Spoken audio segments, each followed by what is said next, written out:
어? 아, 네가 왜 물어 나를? 내가 너 물어야지. 아이 진짜. 어? 뒷발 팡팡까지 나왔어 너. 안녕하세요. 보통날의 안녕입니다. 제가 어제 저녁에 영상을 업로드하고 나서 정말 많은 분들께서 반가워해 주시고 또 제 사건이 종료된 것에 대해서 정말 축하를 많이 해주셨어요. 너무 댓글 읽으면서 막 감격스럽고 그랬거든요. 아, 정말 감사합니다. 아무리 힘든 일이 있어도 제 소식을 자주 전할 수 있도록 그렇게 하겠습니다. 댓글을 이제 하나하나 읽으면서 눈에 띄는 댓글이 있었거든요. 판결이 나고 나면 저녁에는 판결문이 올라와 있을 수 있으니 확인해 보라는 말씀을 해주셨어요. 그래서 댓글을 보고 나서 바로 저도 전자소송에 들어가가지고 혹시 판결문이 있는지 확인을 해보니까 있더라고요. 그래서 떨리는 마음으로 이제 판결문을 다운받아가지고 하나씩 읽어보기 시작을 했습니다. 판결문의 내용을 읽고 이렇게 많은 생각들로 좀 머리가 복잡해지기 시작을 했어요. 이걸 어느 정도 선에서 내가 수용을 해야 될지 이게 고민이 정말 많이 되더라고요. 우선 재산을 몇 대 몇으로 분할받았는지 궁금해하는 분들이 있어가지고 말씀을 드리면 판결문에 명시되어 있는 재산 분할 비율은 원고가 35고 제가 65%입니다. 이게 잘 모르시는 분들이 보시면 여잔데 65% 받으면 많이 받은 거 아니야? 라고 생각할 수도 있는데요. 원고와 저의 이제 각자의 주장을 살펴보면 원고는 자신이 100번 양보해서 아파트를 50%로 나누자고 주장을 했고요. 그리고 저는 전체 재산을 총합으로 해서 제가 80%의 재산을 가져가야 한다고 주장을 했습니다. 법원에서 판결한 65%를 원고가 저에게 지급하라고 한 금액은 제가 원고에게 재산 형성을 위해서 보낸 아주 최소한의 금액만 포함된 내용이거든요. 그래서 이 부분을 제가 수용을 할 수 있는 것인지에 대한 고민을 일단 먼저 하게 되었습니다. 재판장에서 판결문을 들었을 때도 의문이 있었던 게 결혼 생활 중에 제 돈으로 구입했던 오피스텔이었어요. 근데 오피스텔에 대한 내용이 없어가지고 도대체 어떻게 된 건가 하는 의문이 있었는데 이 오피스텔은 제가 결혼 생활 중에 완벽하게 제가 제 돈으로 구입을 했었고요. 당시에 세금 문제 때문에 원고 명의로 대신 제가 구입을 했던 것일 뿐입니다.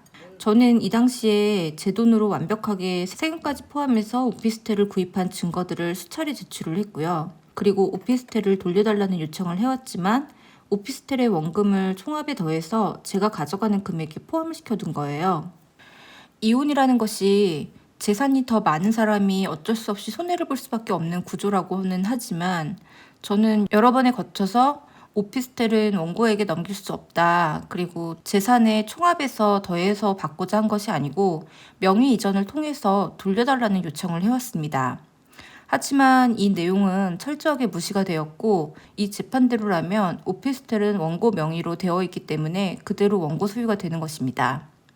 원고는 자신이 세금을 내고 유지비를 내면서 자신의 돈이 들어갔다고 주장을 하고 있지만 세금은 1년에 2번 정도 12만 원 정도 내는 걸로 알고 있고요. 유지비도 그렇게 많이 들고 있지 않습니다. 이혼 소송 중에도 저는 돈이 없어서 허덕이고 있는데 원고는 새로운 세입자를 들여서 전세 보증금을 올려받아가지고 그 차익을 자신이 가져갔습니다. 그러니까 제가 산 집으로 경제적 이득까지 취했음에도 불구하고 여기에 대한 어떤 언급도 없었던 것입니다. 판결문상의 내용을 읽어보면 상호간의 주장에 대해서 받아들여진 부분들이 열거가 되어 있는데요. 거기에서 이제 제가 수용하는 부분도 있지만 뒷목을 잡게 하는 부분이 좀 있어요. 원고가 재산세와 관리비를 납입하여 왔으며 이 사건의 아파트 입주 시 약 2,200만 원 상당의 가구 및 가전을 구입했던 점이라는 내용이었습니다. 일단 재산세는 공동명의이기 때문에 원고와 제가 반반씩 내고 있었습니다. 그리고 관리비는 얘가 살고 있는 집의 관리비를 낸 것이고, 그리고 저는 여기에 뭐 인터넷부터 시작해갖고 다른 비용들을 다 내고 있었거든요. 가전과 가구를 구입한 것은 재산 분할에 해당되지 않는다고 변호사로부터 이야기를 들었기 때문에 이 부분을 저는 그냥 무시를 하고 넘어갔는데 이 부분이 인정된 게 정말 의아했습니다. 저도 역시 재산세를 똑같이 내고 있었고 이후에 제가 살면서는 관리비도 내고 있었으며 또 아파트를 처음 구입할 때 가구도 역시 제가 구입을 했고, 그렇게 따지면 살림살이도 제가 모두 장만했고, 먹고 쓰고 이런 돈을 다 제가 구입을 했는데 이런 것까지 다 제출을 해야 되는 건지, 저는 이런 것까지 재판부에서 인정했다라는 것을 받아들이기가 좀 쉽지가 않았습니다. 이제 문제가 되는 부분들이 좀 있어요. 자신의 자문활동비를 제 통장으로 받았기 때문에 그 돈을 자기의 재산으로 돌려달라는 얘기를 했거든요. 근데 이거는 원고가 저에게 생활비를 준 거라고 분명히 명시를 했거든요. 그러면 생활비를 준 거를 다시 돌려달라는 것인가요? 제가 가사노동을 한 부분에 대한 거는 하나도 들어있지 않게 되는 거죠. 그러면서 저는 원고에게 결혼 생활 내내 생활비를 딱 9개월밖에 받은 적이 없어요. 근데 이게 재산상의 기여라고 표기가 되어 있었습니다. 그리고 마지막으로 재산 분할의 방식에 대해서 재판부에서 작성해 둔 게 있는데, 재산 분할의 부양적 요소, 가로 열고 피고의 건강 상태라고 표기가 되어 있고요.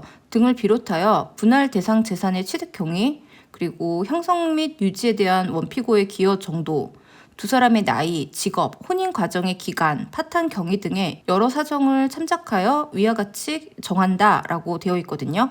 그렇다면 파탄 경위 이런 것들을 다 참작을 했는데 정말 제가 보냈던 최소한의 원금만 지금 들어있는 거거든요.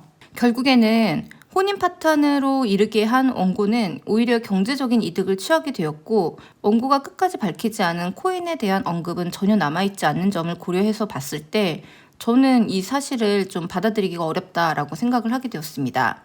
그리고 가장 문제가 되는 점은 재산 분할의 방법이었어요. 저는 줄곧 아파트를 제가 소유하겠다고 주장을 해왔고, 대출금을 차후 원고 명의의 대출금을 상환하는 방법에 대해서도 충분히 납득이 가능하도록 주장을 해왔습니다. 원고는 이혼 소송을 제기할 때부터 이 아파트의 소유권을 포기하는 대신에 절반의 돈을 달라고 주장을 했습니다. 하지만 원고는 제가 아파트를 소유하면서 전세를 주고 대출금을 모두 상환하고 아파트를 갖겠다라고 하자, 돌연 이건 안 된다라고 하면서 자신이 아파트를 매매해서 돈을 저에게 지급하겠다고 주장을 해왔습니다. 결국에는 재판부에서는 원고의 손을 들어준 거예요. 재판부에서는 분할 방법에 대해서 분할 대상의 명의와 형태, 취득 경위, 이용 상황, 분할의 편의성, 당사자들의 의사 등을 참작하여 피고가 원고에게 이 사건의 아파트 지분 절반을 이전하고 나머지 분할 대상이 되는 원고와 피고 명의의 적극재산과 소극재산은 그 명의대로 기속되는 것으로 확정하며, 이 상태에서 피고에게 궁극적으로 기속되어야 할 금액 중 부족한 부분을 원고가 피고에게 지급하는 것으로 정한다라고 작성이 되어 있습니다. 이제 문제는 뭐냐면 분할의 편의성, 당사자들의 의사 라고 했는데 이거는 제 의사가 아니거든요. 그렇기 때문에 편의성도 없어요. 왜 그런지에 대해서 제가 설명을 좀 하겠습니다. 원고 보고 아파트를 팔아서 너가 대출을 상환하고 이제 저한테 돈을 주라는 이렇게 명령이 떨어졌거든요. 근데 이제 저는 아파트를 제가 소유하겠다고 적극적으로 어필을 해왔고, 원고가 대출이자를 상환하지 않아서 지난 봄부터 제가 대출이자를 매달 대신에 상환을 하면서 아파트를 지켜왔어요. 그래서 이 부분에 대해서도 강력하게 주장을 해왔고요. 근데 재판부에서는 납득하기 어려운 사유를 들어서 원고가 이 아파트를 처분하고 저에게 돈을 줘라라고 판결을 내렸습니다. 이렇게 결정을 한 이유가 뭘까에 대해서 정말 많은 의문이 있었는데, 판사가 생각하는 합당한 사유는 나와 있지 않았습니다. 그럼 그냥 너는 돈을 받아서 그 돈으로 다른 데다가 집 사면 되는 거 아니냐, 너 왜 그렇게 어렵게 생각하냐 라고 단순하게 생각할 수도 있어요. 왜냐면 저도 금요일에는 그렇게 생각을 했었거든요. 이제 시간이 지나서 생각을 곰곰이 해봤어요. 그게 매매가 되는 과정들이나 이런 거에 대해서 시뮬레이션을 돌려봤습니다. 자, 원고는 미친놈이에요. 여러분도 아시겠지만. 그리고 원고가 아파트를 매매하고 나서 대출금을 상환하고 저에게 법원에서 지시한 돈을 주고 나면 원고가 가져갈 돈은 거의 없어요. 그래서 저는 판결이 확정되면 이사를 나가버리면 사실은 그만이거든요. 그렇다면 저도 더 이상 대출 이자를 상환할 이유가 없는 것이죠. 그러면은 이 아파트의 대출 이자를 제가 안 내고 이 집은 빈집으로 되어 있고, 그렇다면은 원고가 들어와서 살까요? 원고는 들어오지 않을 거예요. 그렇다고 해도 원고는 대출 이자도 당연히 내지 않겠죠. 왜냐하면 자신이 이 집을 지켜야 될 이유가 하나도 없으니까요. 팔아봤자 자기에게 돌아오는 돈이 하나도 없거든요. 원고는 대출이자를 내지 않을 거고 지난 여름에 사건이 터졌던 것처럼 원고는 집을 경매로 넘길 거예요. 근데 경매로 넘기던 말던 너는 네 돈 챙기면 되는 거 아니냐 이렇게 생각할 수 있어요. 근데 제가 이자를 꾸역꾸역 내면서 아파트를 지킨 이유가 여기 있습니다.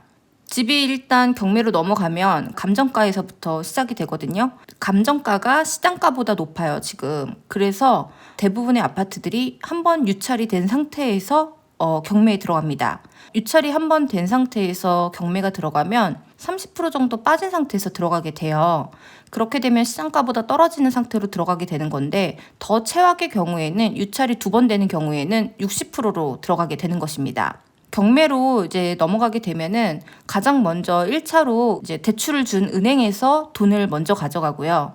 그리고 2차적으로 원고가 그동안 내지 않았던 세금들이 있었거든요. 원고가 내지 않은 세금을 아마 국가에서 먼저 가져갈 거예요. 그 다음에 제가 마지막 돈을 가져가게 되는 건데 유찰이 여러 번 될 경우에는 법원에서 말한 돈을 제가 절반도 챙기지 못하는 최악의 상황이 발생할 수 있다는 것이죠. 그러면 그 차액을 원고가 줄 것이냐? 아시잖아요. 제가 이제 전제로 얘기를 했죠. 원고는 미친놈이기 때문에 주지 않을 거예요. 아마 뉴스에서 많이 들어보셨겠지만 법원에서 양육비를 주라고 결정이 떨어져도 대부분의 자녀를 양육하는 부모들이 양육비 지급을 제대로 받지 못하고 있는데 아예 남이 되어버린 사람의 재산을 액수만큼 채워줄 만큼의 얘는 제대로 된 인간이 아니라는 거죠. 법원에서는 저는 무슨 생각으로 이런 결정을 내렸는지 모르겠지만 원고는 제대로 아파트를 매매를 하지도 않을 것이고 그냥 경매로 넘겨가지고 알아서 저에게 돈을 가져가라고 하고 모른 척할 게 뻔하기 때문에 저는 재산 분할 방식에 대해서 정말 큰 우려를 갖고 있습니다. 제가 혼자서 판결문을 살펴보면서 느낀 것은 뭐 1억, 1,000만 원 이런 것 때문에 지금 문제를 삼는 게 아니고요. 이 분할 방법에서 원고가 저한테 돈을 주는 주체가 된다는 것 자체도 사실은 좀 이해가 되지 않아요. 기여도가 훨씬 높은 사람이 돈을 차액을 주거나 이런 방식으로 돼야 되는 게 저는 맞다고 생각을 하거든요. 근데 왜 제가 수동적 주체가 되어야 되는지 이런 방식으로 왜 재산을 분할하라고 결정이 되었는지 따르기가 좀 어렵다라는 생각을 했습니다. 그러기 때문에 제가 항소를 하기로 마음을 먹었어요.